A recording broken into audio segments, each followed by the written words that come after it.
kilometres through sand dunes and stony hills and worn out many pairs of cheap thongs. She says that she's now cooling her heels in a hammock by the Warrego River, sipping ice-cold gin salads, but plans to continue pursuing research interests relating to rare plant conservation, arid lands ecology, groundwater springs and enigmatic birds. Well, that should be sufficient to guarantee an interesting presentation, I think. Her paper is entitled Degraded or Just Dusty, examining 150 years of ecological change in inland eastern Australia. Please welcome Jenny Silcock. Okay, I guess arid lands have got this sort of degradation narrative where we think of them as being fragile places that are easily degraded by inappropriate land use. That up the top there, man strides over the earth and deserts follow in his footsteps, is an ancient proverb. The first recorded instances of arid lands degradation were in Roman settlements in the Arabian and African deserts, and also the decline of Sumerian civilization in what is now Iran was thought to be attributable to environmental degradation. Plato actually provides the first written, first-hand record of arid lands degradation in the hills around the Mediterranean, about 400 AD. So that sort of played out in the dust storm in Western America, the Dust Bowl in Western America in the 1930s. And that sort of brought this issue of arid lands degradation to the forefront of the public imagination. That was followed in the late 1960s by the Sahelian drought, where by that stage we had TV and these images of degradation and starvation and dust storms and a horrible human toll were just beamed into Western living rooms. And it just created this big awareness of desertification as a problem. A lot of things you read from the United Nations will say that all arid lands are under some threat of degradation, and that map down the bottom shows where there's supposed to be very degraded soil and degraded soil, which basically covers a large portion of the drylands of the world. But over the last 3 decades or so, people have started questioning this as a sort of simplistic myth. Particularly the story of the marching desert has been basically discredited for the Sahara. It expands and contracts with rainfall, and other factors were more at play than environmental degradation in those horrible scenes that captured the world's imagination. But it does raise questions about what is natural in these landscapes that look degraded for a lot of the time. How resilient are they? And there are a lot of complex interactions that are played out that we don't quite understand. And we still don't have a good handle on how to measure degradation in these highly variable and often very degraded looking systems. So the area that I've been working in for the last 10 years or so is what I've loosely termed inland eastern Australia. It takes in the sort of southwestern third of Queensland, I guess, and a bit of New South Wales and South Australia.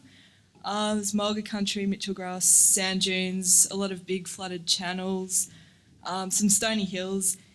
People have lived in that country for at least 35,000 years, but the wave of pastoralism that swept across it was extremely rapid. So basically between the first expedition into that country with Charles Sturt in 1844, it was only another 20 years and nearly all suitable land was taken up by pastoralists. The most important thing climatically is it's a hugely variable system. So that just shows rainfall averages in Brisbane and in the Simpson Desert, and you can just see those boom and bust events that we're all familiar with. So there's these narratives of landscape change in that area that if you read the literature, you might think it's a pretty degraded system where there's been species extinctions, there's been thickening of vegetation, there's been loss of some species, and there's been these changes in plant composition. So I came up with these sort of 4 hypotheses that you might expect to see in a degraded landscape, and then used the methods on the right-hand side there to examine those. So I'm going to run through each of those quickly now. They're all based on my PhD, which is now finished, and also a series of papers that have been published in the last 5 years or so. So if anyone's interested in a particular topic, feel free to come and see me and I'll send you through those papers. So the explorers basically provide the first written records of that country at this critical time, right before a major management upheaval. So we went through 14 journals and geo-referenced using Google Earth and maps and their journals about 4,500 observations relating to areas of environmental change. And we used it to test these hypotheses, which are really these narratives that are common in inland Eastern Australia. And I won't have time to talk about all of them, but the ones that were really interesting was this vegetation thickening in semi-arid lands, particularly the mulga country. So it's a pretty widely held belief that there's a lot more mulga now in southwest Queensland than there used to be. It's a lot thicker. And it's often said, oh, it all used to be open savanna with a few box trees. We found in the journals a lot of examples of explorers passing through country that was extremely thickly wooded. Mitchell described it as being like fixed bayonets. There was a lot of dense mulga in the 1840s through to the 1860s, well before pastoralism had arrived in that country. The other interesting thing was that there was hardly any records of fire in the semi-arid or arid zone of Australia, and I believe that there's another talk I'm really looking forward to about that coming up later on in the program. Macropod abundance was really interesting. Edmund Kennedy there in 1840 saw 2 kangaroos up northeast of Charleville, and he'd been walking for 2 months. And if you drive that country now, you're pretty convinced there's a few more than that. So the second hypothesis relates to what changes have there been in plant species. The Explorers gives you quite a broad overview of how the country might have changed, but it doesn't let you look at individual species. We tracked down about, I think in total it was about 35 long-term grazing exclosures that had been built by DPI and private pastoral companies from dating back to about the 1980s. And we went and remeasured all of them in good seasons to see what the differences were in flora. We also did some grazing gradient studies out from water points in the Simpson Desert dune fields on the Northern Territory border and in the Grey Range, which is a major topographical feature in Western Queensland. We found very little differences in plant species composition between grazed and ungrazed treatments in dune fields and the floodplains. In the Mulga country and the Mitchell grasslands, which are massive areas of Queensland, palatable perennial grasses had decreased, but none were eliminated. And they were all still in quite high abundance after good seasons. We surmised from that grazing is mostly compatible with plant biodiversity conservation, and the reason that I could see this could be happening is these non-equilibrium dynamics whereby the country's extremely bare for a lot of the time, very dry, stock cannot possibly stay on that country. When it rains, the plants just go nuts. They're seeding within a couple of weeks. Cattle at the typical stocking rates, and saying that a cow could eat about 10 kilograms a day, which accounts for trampling as well, they just can't they can only physically eat a fraction of the biomass before it has a chance to set seed. So we found that there were increases and decreases under different grazing regimes, but we had found no evidence of these sensitive species that can only survive in grazing remote refuges, which is a really interesting area of work that's been going on for some years now, but we couldn't find that. And we'd find these things like that plant there, Swainsona microphylla, out in the dune fields, that it was only found at 2 sites a long way from water, but it was so rare it could have just been there by chance. So an alternative way of approaching that problem and looking for how these sensitive elements are faring in the grazed landscape is to look at individual species.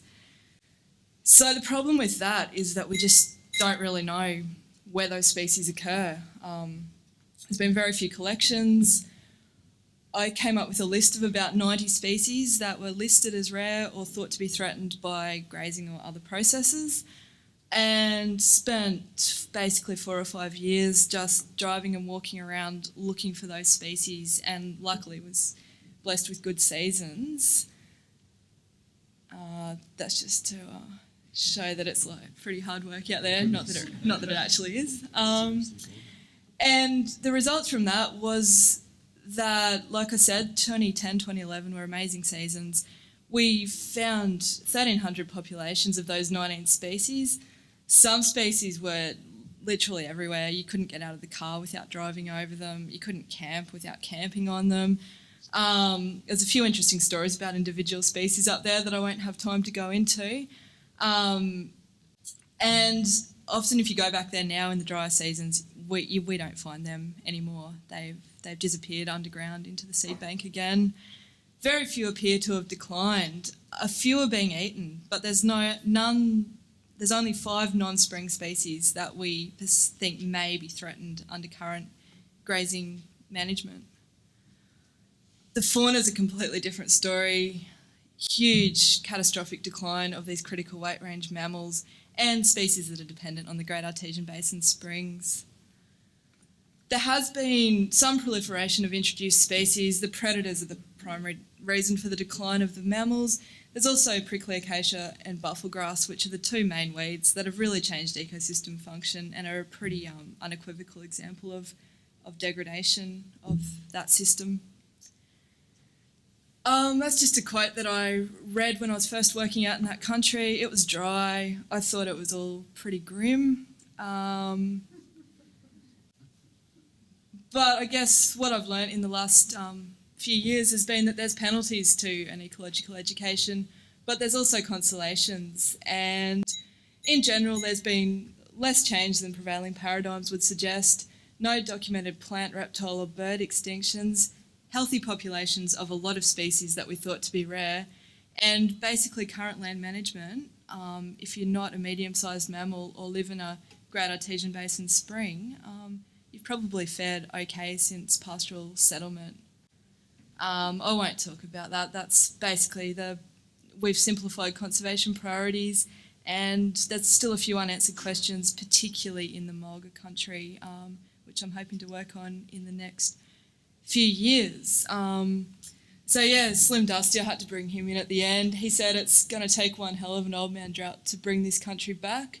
I think we perceive drought as a negative influence on the country and talk about the country suffering, whereas I think the reason for the resilience and the remarkably good shape of large parts of Western Queensland is the drought has conferred these adaptations on these plants, which has resulted in this extraordinary resilience to a pretty big management change.